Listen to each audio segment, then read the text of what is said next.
Hi, I'm Paul J. Welcome to theAnalysis-news. You haven't seen me for a while. Some people have been asking where I am, and where I am is in a basement working on a documentary film titled How to Stop a Nuclear War. It's based on Daniel Ellsberg's book, The Doomsday Machine.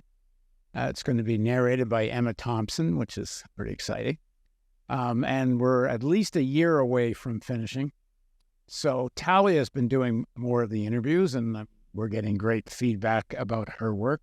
But once in a while, I will be doing an interview, and now I'm going to, because I have a tremendous guest and because the situation is kind of calls for some urgent discussion. So I'm going to be speaking to Adolph Reed, and we'll be back in just a few seconds.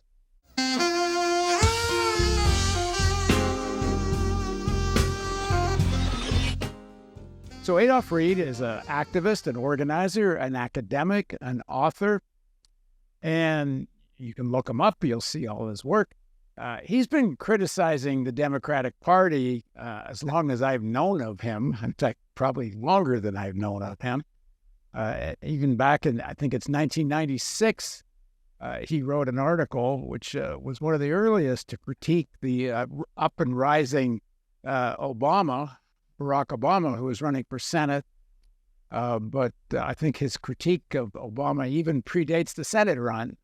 He was running in Illinois politics, and was right from the very beginning. Obama was surrounded by a circle of, apparatchiks who understood neoliberal politics. But my point is that Adolph has no illusions, in my opinion, about the Democratic Party. But I also think he doesn't have illusions about the American political system and the importance and urgency of the coming presidential elections. In fact, not just presidential, all the elections that will be taking place in the United States in November are going to be very critical at this moment of human history, where we are facing existential crisis in a way we never have before. Of course, the obvious is the climate crisis, which is going far, far faster than most of the scientists expected. I believe in this last year, or the current year, we actually have already hit 2 degrees global warming. Now, scientists don't think that's the 2 degrees. It seems like somewhat of an anomaly for this year. They don't think we really have crossed the 1.5 degree line yet systemically. But the thing is, when you read the literature, at least what I'm reading, they don't actually know for sure what the hell's going on. It's just happening faster. And as the crisis of climate increases in pace, the lack of responsiveness to it decreases, not increases. It's like the elites have accepted we're going into a kind of climate catastrophe, and they figured they'll be okay, and they don't want to do what it takes to do something about it. It's not the only issue. I'm working on this film about the threat of nuclear war, and Daniel Ellsberg and many people have said it's the most dangerous moment since the Cuban Missile Crisis. But I think it's more dangerous than during the Cuban Missile Crisis. Ellsberg makes the point that Khrushchev and Kennedy never would have crossed the line. Even though they were surrounded by people, Kennedy at the Joint Chiefs of Staff and Khrushchev in the Politburo. There were some real hawks on both sides, but neither wanted to cross that line. I'm not so sure how rational the leaders on the various sides are today. And the other problem, in terms of the existential threat, is the increased use of artificial intelligence. We're already into it. The militarization of AI is on. It's not a question. It's just a question of how much and how soon. And the extent to which humans may not be able to keep up with any kind of rational decision-making, because the speed of the decision-making is going to become essentially superhuman and not that far away. So we're at a very, very critical time in human history. Not, and I didn't even mention new pandemics and so on. The the bottom line here is, modern capitalism does not have solutions for the crisis, except to keep on carrying on. And when you look at the reflection of that in American politics, it's essentially chaos at every level. And out of this chaos, you have one section wants to sort of maintain the kind of liberal institutions and just carry on. And then you have a section of capital, and it's not new. It's been striving for this, I suppose, ever since the Civil War, but it's certainly striving for it ever since World War II, which to have a real kind of authoritarianism American style. So, in this election, that's sort of our choice here. So Adolph Reed has, as I say, has been aware of the Democratic Party, critiquing the Democratic Party, but he's also, in a recent article in The Nation magazine, he said, "Why I'm voting for the enemy." So now joining us is Adolph Reed. Thanks for joining us, Adolph. Well, hi, Paul. Thanks for having me, man. It's always great to talk. And I don't have much to say after you just finished. I think you laid everything out. Well, I didn't get to the punchline. So why are you voting for the enemy? Who's the enemy? Well, what are you voting for? Yeah, well, I think the enemy is the corporate Democrats, ultimately, or that's one of them. And I'm voting for them because, and I think we all have to, because even though they've said this every 4 years since 1976, or 72 even, that the other guy is worse.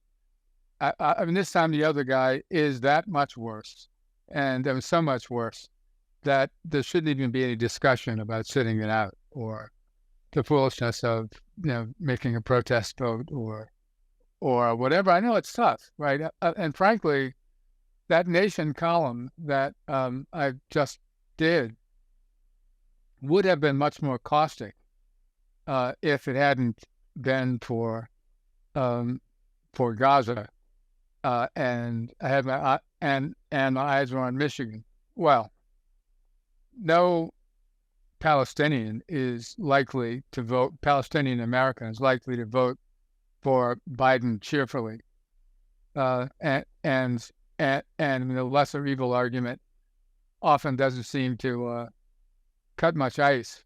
But I mean, that's the problem, and I think it has to do with the two options that face us that you laid out already.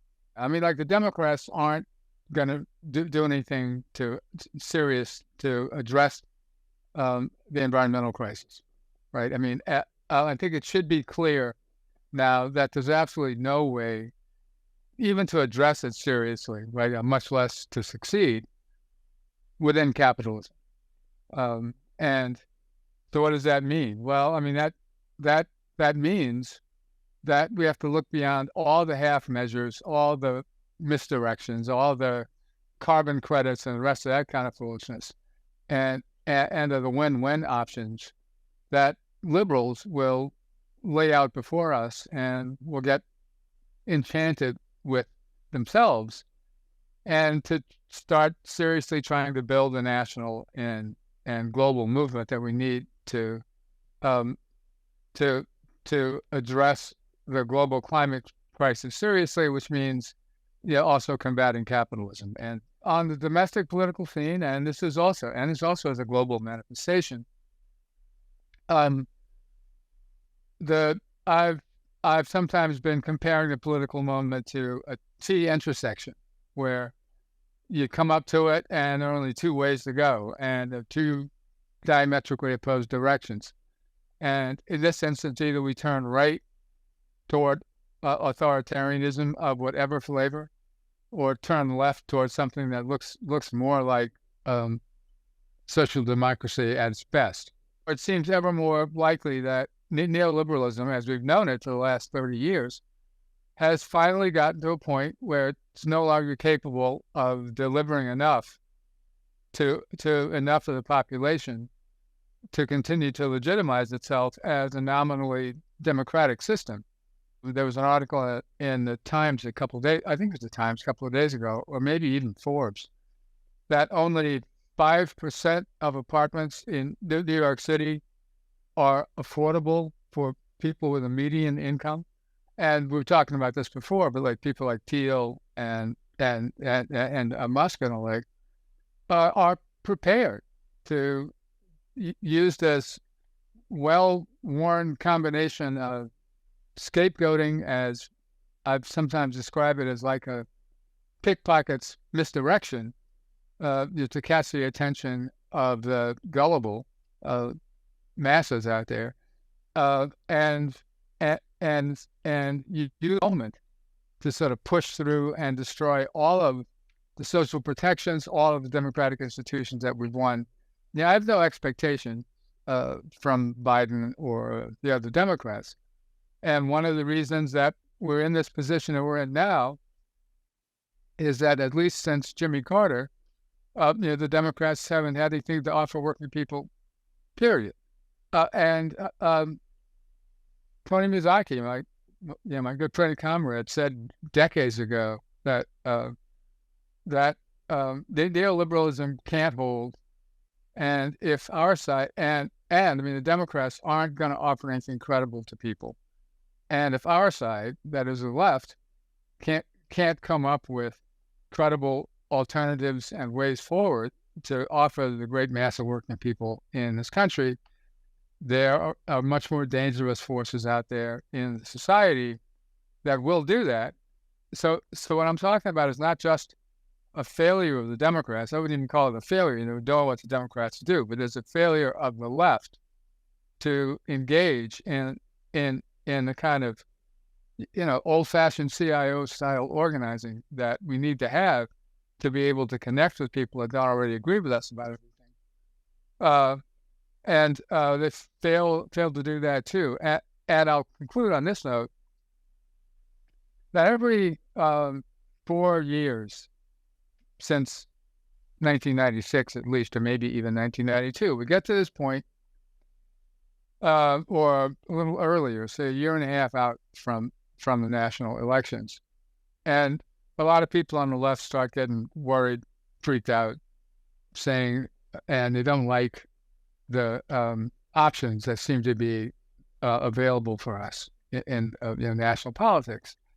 To which my response is, well, it's too late, right? I mean, you should have done something about this years ago, right? If not decades ago. So I guess to put paid on the point, I'd just say that I'm not expecting the Democrats to do anything more, or a Biden administration to do anything more than kick the can down the road for another 4 years. But that means is that a serious left is going to have to start taking advantage of the can being, or of the time that we have to try to do something. And there are some signs. I mean, Sean Fain at the UAW, and Mark Demonstein at the American Postal Workers, and other Carl Rosen at the United Electrical Workers, but other trade unions are expressing more concern about the need to build a broader working class based movement on a CIO model. But none of that can happen unless the Democrats can keep the presidency and hold on to at least one of those two houses of Congress. So that's it. You make an interesting point in the article that this, the sections of the left that are either supporting third-party candidates who don't want to vote, or just spending all their time attacking Biden and barely mention a critique of Trump. Right. Part of what they're doing is almost exaggerating the importance of elections in a weird way. Oh, yeah. Because it's not like this election isn't important. It really does matter who wins. But they have this thing which is, I can't vote for the Democrats, especially after Gaza. It just offends me so much morally. Although, who the hell is it that moved the embassy to Jerusalem? That was Trump. To think that Trump's that's right. Lindsey Graham's of this world wouldn't be worse on Gaza. But the idea that it's kind of twofold. One, you get the argument it doesn't matter who wins because they're both bad. Right. On the other hand, they're kind of exaggerating the importance of the election and not focusing on the organizing. That's a really important point, Paul. And it's not clear what the vision is that our side wants to organize around, or no, wants to gather around.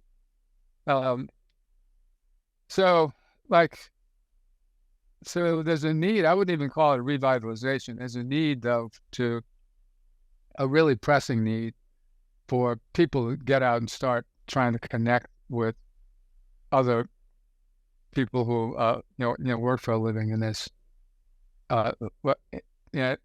in American political culture now, right? There is organizing going on like that. Right. It's not nearly at a scale.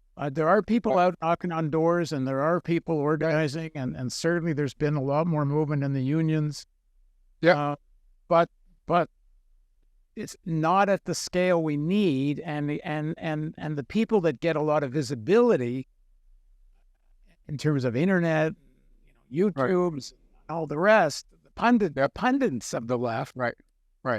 There's a section that are far more interested in just trashing Biden than worrying about how to actually organize. Right. Well, that's unfortunately the case. Yeah.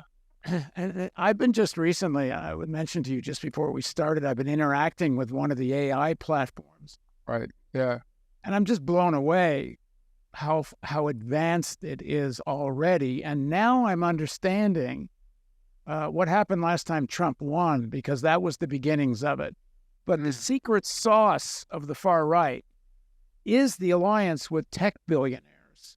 Right. Who actually have a lot of artificial intelligence or machine learning, which it is. We're on the cusp of. Artificial intelligence seems to be the next gear of machine learning, but it seems like we're already into it. But the Peter Thiels of this world and others from Silicon Valley who have embraced this far-right politics, they have their hands on tools that I don't think most of the left have a clue. And I don't think even the corporate Democrats who also have their allies in Silicon Valley. Right. Yep. They don't seem to have made use of it the same way. AI is at a point now already, and it's going to get even more so, where it can analyze millions and millions and millions of voters, what they think, what they believe, the news they can consume, and tailor messaging to those people. Right. They have conventional media too, obviously, like Fox and such, but everybody's on social media now, and they're all into these silos of right-wing information, and AI is going to become a major player. And, the people are having trouble explaining why is Trump ahead in the swing states. Right. Even in spite of the guy is obviously a criminal. He's involved in all these cases. What more? I mean, if a Democrat can't beat this guy, I think so. But there's more going on at the technological level. And this began in the previous election that Trump won, a guy named Robert Mercer, who not just funded the Trump campaign, but he owned Breitbart News, and he brought Kelly Bannon, and he took over. Essentially, they ran the campaign, and he ran this big quant hedge fund called Renaissance Technologies, and that's where they learned a lot of how to start developing AI for making money, and they applied it to politics, including in England. Mercer and Cambridge Analytica was involved in Brexit. Right. Yeah. Well, this has taken they're in a whole nother level that they were last time Trump ran. Right. And I think that's the secret sauce here, why he's doing so well. But there is a way to fight this. You don't fight it with more AI right now. You fight it with new tech. You know what? You fight it with door knocking. Right. That's exactly right, Paul. Style organizing that you were saying, where you just go talk to people and you can get past all this BS. And we've seen, too, that even in heavily red states or states that vote heavily red in partisan races, working class oriented, downwardly redistributed egalitarian ballot measures have won. And we at Debs Jones Douglas have found, like in our own worker training, and engagement with rank and file trade union members, that when you mention or when it sounds like you're talking about partisan politics, people's backs start to stiffen up a little bit. But if you talk to them, Not a little bit. right? Oh well, no, yeah, a lot, yeah, a lot, um, and that's partly because of this AI work that the right has done. But if you talk to them right about the concrete issues, housing, healthcare, jobs, right? Like then you can find a common ground and open up. I mean, I've told the story a lot, but I worked at the Sanders campaign in 2016 and 2020, and in the 2020 campaign, I did a labor tour in South Carolina, and at a meeting at Steelworkers Local in Georgetown, South Carolina, there were a couple of white rank and filers in attendance. One of them is a guy about as old as I am and dumb as a post. He identified himself as a farmer, and he was literally like he just came out of Animal Farm. All he said was, "Bring back the manufacturing jobs, get rid of the illegal aliens." Those two phrases, no verb connecting them, sentence, nothing. But the other guy about 40, seemed like a decent guy, a decent trade unionist, and was interested. And he said that he liked Sanders' economic program, but couldn't understand why the Democrats keep getting bogged down in what he called the moral issues. So I kind of teased around with him to figure out what he was talking about, which I figured. But it was basically the reproductive freedom and same-sex marriage and stuff like that. So I tried, sort of live and let live, or like they see things a little, differently, or people have needs. None of that really moved him. But what slowed him up just a second, right, was when I asked him, well, which is more important to you? That no woman can ever get an abortion, or no two people of the same sex can ever get married, or that you have a secure life and a decent job with good working conditions, healthcare benefits? Didn't stop him. And I didn't expect that it would, because I'm just some, fast-talking jerk-off who came down there from Philadelphia, right? But I couldn't help thinking, suppose somebody in his network, right, in his local, on his shift, in his extended family, right, in the softball league, right, in the church gathering or whatever, would have this conversation with them on a regular basis. No, you don't change people's minds overnight, but what you do get to do, it more often than a lot of the people who imagine that they're more radical than the likes of us are, probably, will ever be able to do, is that if you engage with them about stuff you have in common, then, not only can that be the basis for building the kind of alliance instead of passing coalition,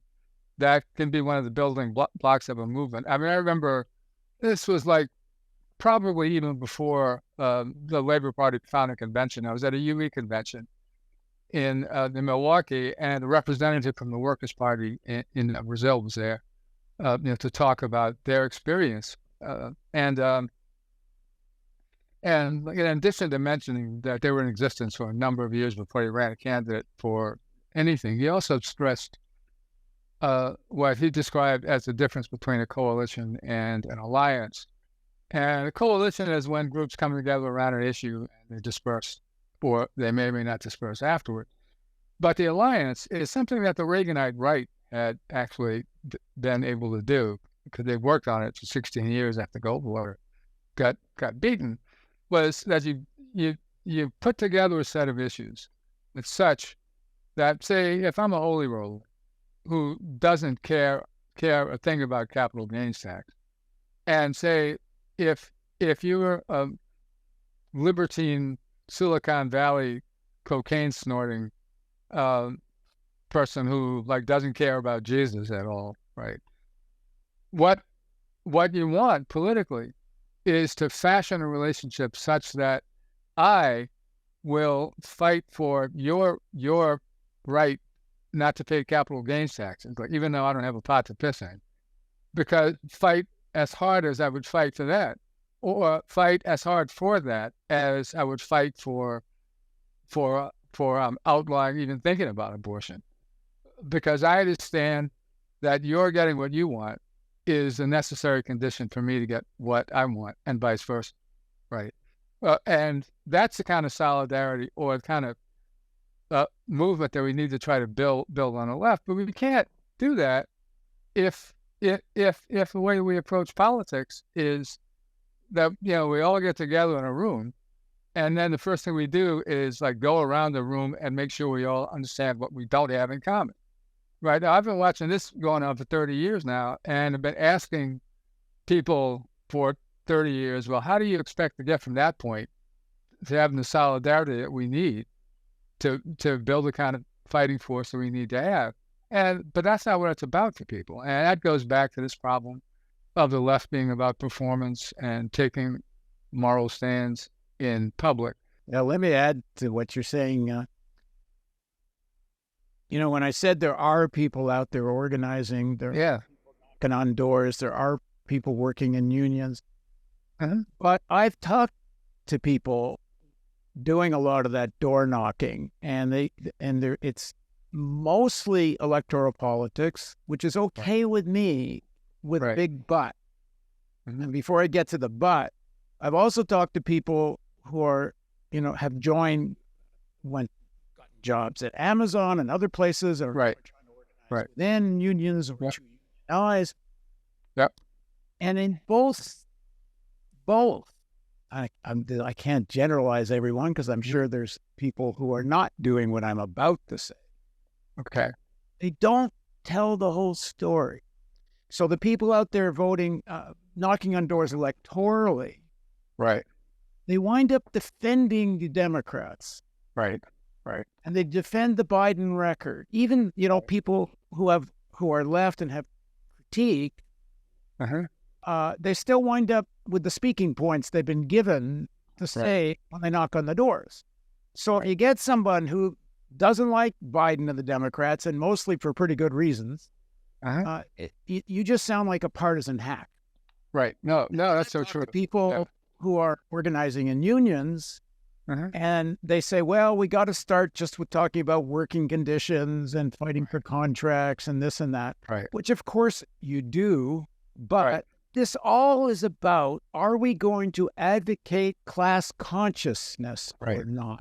Because if we don't wake the sleeping giant, and you don't wake it, you may get people involved in fighting for a better contract. Great. It doesn't change the world. No, that's right. Step, but it ain't. It doesn't get them awakened politically. Same thing. You could be knocking on doors, and even if you're lucky and you elect a progressive Dem in some district, it's good. It's something. It's better than nothing. Right. We need to, when you're knocking on doors, especially, you got to be able to critique the Democrats, explain things in a way people understand, but at a systemic level. Right. So they get the argument you made in that nation argument. Why vote for the Dems?